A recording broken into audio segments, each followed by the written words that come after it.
নমস্কার বন্ধুরা, good morning. আমি পিউ। আমার ছোট্ট সংসারে নতুন আরও একটি ব্লগে তোমাদের অনেক অনেক ওয়েলকাম আর অনেক অনেক ভালোবাসা। তো বন্ধুরা, সবাই কেমন আছো? আশা করছি সবাই ভালো আছো, সুস্থ আছো। আর আমরাও কিন্তু এইদিকে বেশ ভালো আছি।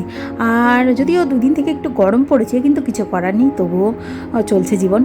তো বন্ধুরা, আজকের দিনটা হচ্ছে ওই মঙ্গলবার। তোমাদের সাথে নিয়ে কিন্তু ব্লগটা আমি স্টার্ট করে দিলাম, একটু পরে থেকে স্টার্ট করেছি যদিও।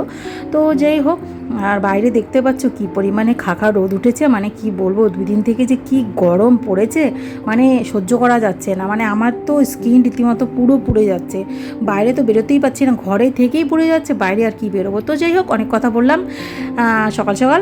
তো যাই হোক, এখন রান্নাটা দেখলে বসিয়ে দিয়েছি। আর এইদিকে বলতে বলতে আমার কিন্তু মাছের ঝোলটা কমপ্লিট হয়ে গেছে, চলো নামিয়ে ফেলি। আর আগে না, আমি সব রান্নাই কিন্তু আজকে শেষ করে নিয়েছি, তারপরেই আর কি ক্যামেরাটা অন করেছি। আর যা গরম না, বারবার করে ক্যামেরা অন করো খুব বিরক্তি লাগছিল, জানো তো। এত গরমে না সহ্য হচ্ছিল না, হাত পা রীতিমতো জ্বলে যাচ্ছিলো। তো সেই কারণে আমি সব করে নিয়েছি। ভাবলাম ডেলি ব্লগগুলো যখন দিচ্ছি, তাহলে একটু তো দেওয়া দরকার, না দিলেও ভালো লাগে না। তো ওই কারণেই আর কি শ্যুট করে নিয়েছিলাম। তো চলো একটু দেখাই তোমাদের কি কি রান্না করলাম। তো এই যে মাছের ঝোলটা তো দেখলেই তোমরা, আগে আলু আর ডাঁটা আর সঙ্গে একটু কচু দিয়েছি, আর ছোলা কচু। আর এই দিকে মুখি কচু দিয়ে করেছি মুগ ডাল। মামার পাপা এটা খেতে চেয়েছিল, কচুটা এনেছিল অনেক দিন হলো, তাই ভাবলাম আজকে করে ফেলি। আর এই যে এটা হচ্ছে কোয়াশ ঘণ্ট। কোয়াশ ঘণ্টটা করেছি কী দিয়ে বলো তো? এটাতেও আমি ধনেপাতা দিয়েছি। দেখো, কোয়াশ ঘণ্টটা করেছি ওই যে তোমার চিংড়ি মাছের যে মাথা, নরম মাথাগুলো, সেগুলো বাটা দিয়ে। দারুণ লাগে খেতে, কিন্তু দুর্দান্ত হয় খেতে।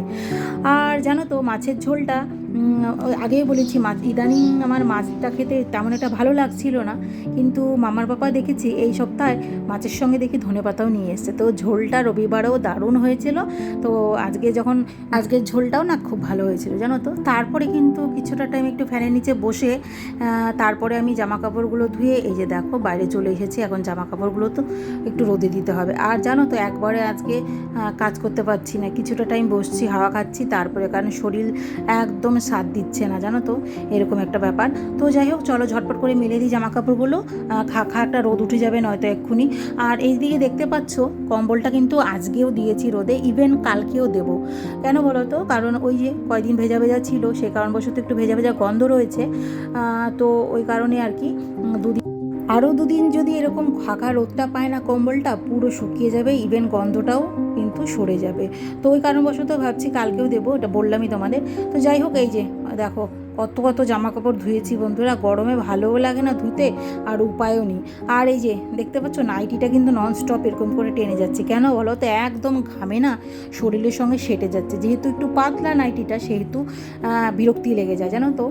আর এই নাইটিটা তোমাদের আগেও একটা ভিডিওতে বলেছিলাম, নাইটিটা প্রায় 7 থেকে 8 বছর এরকমই হবে। 8 না, সরি 9 এরকম হবে। ধরো, আমার বিয়ের প্রথম বছরের জন্মদিনের এটা একজন আমাকে গিফট করেছিল। তো যাই হোক, আর তখন যখন আমি মানে রোগা ছিলাম, তখনকার কথা, মানে আজ থেকে 8 বছর আগেকার কথা।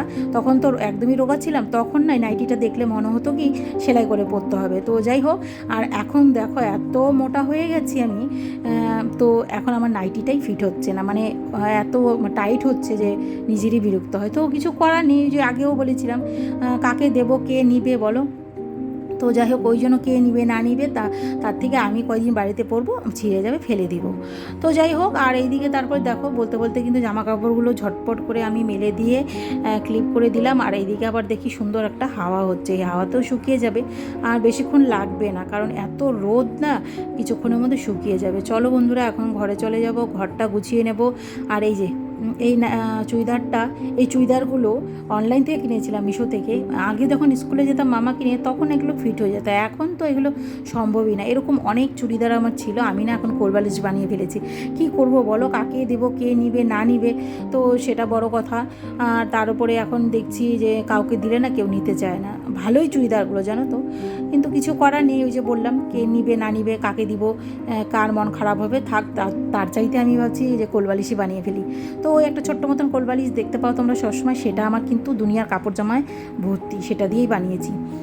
তো তারপরে এই যে চলে গেলাম ঘরে। এখন দেখতে পাচ্ছ কী সুন্দর হাওয়া। এই হাওয়াটা যখন হয় না, মানে সারা শরীর একদম জুড়িয়ে যায়, শরীর না এমনকি মনটাও জুড়িয়ে যায়, যা ভালো লাগে না।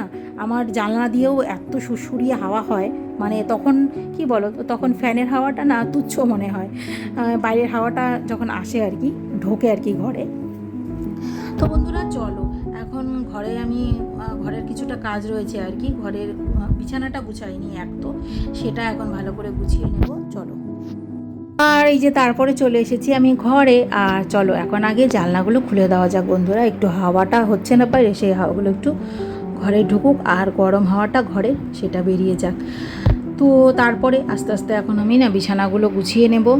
আর আজকে বলতে পারো খুব মানে আস্তেই কাজ করছি, তেমন একটা প্রেশার নিচ্ছি না, কারণ গরমে পুরো হাঁপিয়ে যাচ্ছি জানো তো। মানে এমন হচ্ছে যে কথা বলতেও পারছি না, মাম্মা যদি কোনো কিছু জিজ্ঞেস করে সেটাও আমি অনেকক্ষণ পরে বলছি, তো হাফ ছেড়ে তারপরে বলছি, এরকম একটা ব্যাপার। তাই জন্য ভাবছি যে আস্তে আস্তে করি, অত চাপের তো নেই, যেহেতু রান্না আর জামা কাপড় ধোয়া কমপ্লিট হয়ে গেছে, এখন এগুলো আস্তে আস্তে করলেই অনেক। তো চলো এই যে বিছানাটা ভালো মতন আগে গুছিয়ে নিই। তো দেখলে সেদিন পরশু দিনই চাদরটা চেঞ্জ করলাম, পরশু দিন না কালকে করেছিলাম হয়তো, তো কালকেও আবার করে দিব, কারণ আজ আমাদের বাড়িতে যে আসার কথা ছিল সে কালকে আসবে বন্ধুরা, তো কালকেই ভাবছি যে চেঞ্জ করে দিব। তো চলো ঝটপট করে ঝেড়ে টেড়ে নিই, ঝেড়ে পরিষ্কার টরিষ্কার করে দিই। আর মাম্মা তো খাবে রুটি, এখন মামাকে রুটি করে দিতে হবে। কয়দিন থেকে দুধ খাচ্ছে না, মানে ওই যে পেট খারাপ হওয়ার পর থেকে না মাম্মাকে একটু দুধটা কম দিচ্ছি, কারণ গরমও পড়েছে তো সেই কারণবশত। দেখলে তো আমি কিছুক্ষণ একটু আয়নার মধ্যে চুলগুলো এত পাগলের মতন হয়ে যাচ্ছে না, মানে কি বলবো। এই যে দেখো বসে পড়লাম, মানে গরম লাগে না, মুখটা আমার এত ঘামে তোমাদের কি বলবো। শরীরের ঘামার চাইতেও না আমার মুখ বেশি ঘামে। মানুষের দেখি আন্ডারআর্মস খুব ঘামে, আমার আন্ডারআর্মসের থেকেও মুখ আমার প্রচণ্ড পরিমাণে ঘামে। তো চলো বসে থাকলে কিছুক্ষণ বসে থাকলাম, তারপরে ভাবলাম যে বসে থেকে কাজ নিয়ে কাজগুলো আগে কমপ্লিট করে নিই, তারপরে নয় ফুরসত মতন বসা যাবে ক্ষণ। আর তারপরে এই যে সোফাটাকে একটু গুছিয়ে নিলাম। আর জানো ভাবছি অনলাইন থেকে না সোফা কাভারগুলো অর্ডার করব, একটু চেঞ্জ করব। আর অনলাইনে তো একটু দামটা কম পড়ে বাইরে থেকে। মামা না আজকে শাহির পনির খেতে চাচ্ছে, সে দিয়েছি পনির কেটে নিয়েছি, এখানে মশলাও করে নিয়েছি, একটু পাতলা করেই করবো ইনগ্রিডিয়েন্টস। আর এই যে আমার সকালের খাবার, কালকের পাস্তা, এগুলো সয়া সসটা না একটু বেশি পড়ে গেছিলো, তো এগুলোই এখনকার। চলো রান্নাটা সেরে নিই বন্ধুরা। আর আজকেও ভীষণ গরম, সকালে যদিও বৃষ্টি হয়েছিল কিন্তু রোদটা উঠেছে একদম ফাটিয়ে। দেখাই একটু চলো তোমাদের বাইরের রোদটা, এই যে দেখো। চলো রান্নাটা ঝটপট সারি আর কাজগুলো কমপ্লিট করি। দেখো একবার আমার অবস্থাটা, মানে বাসন মাজতে গিয়ে পুরো স্নান করে ফেলেছি, তো ওই কারণে একটু মুখটা ধুলাম, এখনও জল দেখো লেগে রয়েছে, মুছলাম না, এটা একটু থাকতে দিলাম, মানে এত গরম লাগছে না, মনে হচ্ছে পুড়ে যাচ্ছে। তো যাই হোক রান্নাবাড়া পুরো কমপ্লিট। আর আজকে তোমাদের সঙ্গে মোছামুছি ধোয়া দিয়ে এগুলো কিছু শেয়ার করলাম না, আর একদম ডাইরেক্ট পরিষ্কার পরিচ্ছন্নতা দেখিয়ে।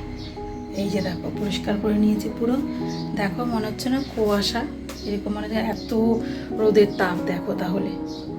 এই যে সব পরিষ্কার দেখতে পাচ্ছ, ওভেন টোভেন পরিষ্কার করে নিয়েছি, এইগুলোও পরিষ্কার হয়ে গেছে, এই সাইডটাও পরিষ্কার, এগুলো হালকা হাতে একটু মুছে নিয়েছি, বেসিন পরিষ্কার, বাসনগুলো এই যে মেজে নিয়েছি দেখো।